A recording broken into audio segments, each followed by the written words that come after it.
Assalamualaikum warahmatullahi wabarakatuh. Perkenalkan, nama saya Desmawati dengan NIM 24042020. Baiklah, di sini saya akan menjelaskan mengenai prinsip keadilan hukum. Prinsip keadilan hukum adalah prinsip atau konsep yang mengacu pada keseimbangan, kesetaraan, dan perlakuan yang adil bagi semua individu dalam sistem hukum. Konsep keadilan hukum mencakup beberapa aspek. Pertama, ada perlakuan yang sama dan objektif. Yang kedua, setiap orang berhak atas perlindungan hukum yang sama dan hak untuk membela dirinya.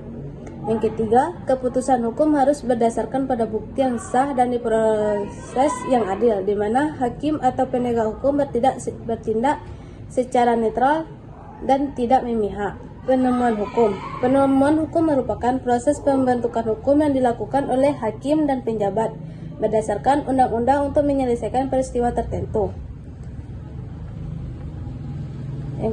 Ada tujuan hukum. Tujuan hukum negara Republik Indonesia menurut hukum positif tercantum dalam alinea keempat Undang-Undang Dasar 1945. Tujuan hukum pada hakikatnya adalah memberikan keadilan, kepastian, dan kemanfaatan.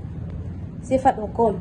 Sifat hukum yang pertama yaitu hukum bersifat mengatur. Artinya, hukum membuat berbagai peraturan yang mengatur segala tingkah laku manusia dalam kehidupan bermasyarakat. Yang kedua, ada hukum bersifat memaksa. Hukum bersifat memaksa artinya hukum berwenang memaksa setiap orang untuk menaati peraturan hukum yang berlaku. Yang ketiga, yaitu hukum bersifat protektif. Hukum bersifat protektif artinya hukum melindungi hak dan kepentingan masyarakat dalam hubungan antar manusia agar tidak ada pihak yang dirugikan satu sama lain. Karakteristik hukum. Yang pertama, hukum bersifat mengatur, artinya hukum membuat berbagai peraturan yang mengatur seluruh perilaku manusia dalam kehidupan bermasyarakat. Yang kedua, hukum bersifat memaksa. Hukum bersifat memaksa artinya hukum berwenang memaksa setiap orang untuk menaati peraturan hukum yang berlaku. Yang ketiga, hukum bersifat melindungi. Hukum bersifat melindungi artinya hukum melindungi hak dan kepentingan masyarakat dalam hubungan antara manusia agar tidak ada pihak yang dirugikan satu sama lainnya. Unsur-unsur hukum. Yang pertama, hukum berfungsi untuk mengatur tingkah laku manusia dalam kehidupan yang dijalankan dalam lingkungannya. Yang kedua, hukum tidak dapat dibuat oleh orang biasa tanpa tujuan atau kesepakatan tertentu. Yang ketiga, peraturan yang telah dibuat bukan untuk dilanggar, melainkan untuk dipatuhi oleh masyarakat luas. Oleh karena itu, penegakan bersifat wajib dan harus benar-benar dipatuhi. Sumber hukum.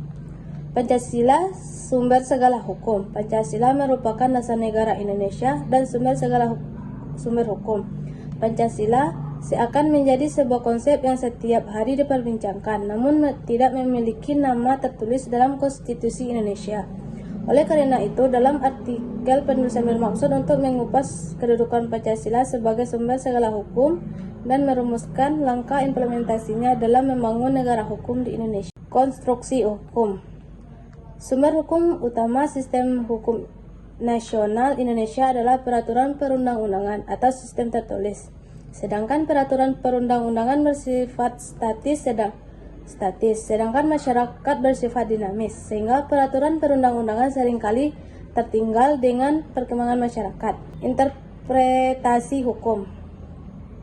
Menurut Sudikno, Merfokusmo, dan Apitlo, dalam bab-bab penemuan hukum, penafsiran hukum merupakan satu cara penemuan hukum yang memberikan penjelasan secara jelas terhadap teks undang-undang sehingga dapat ditentukan ruang lingkup peraturan undang-undang yang berkaitan dengan hal-hal tertentu. Sekian yang dapat saya sampaikan.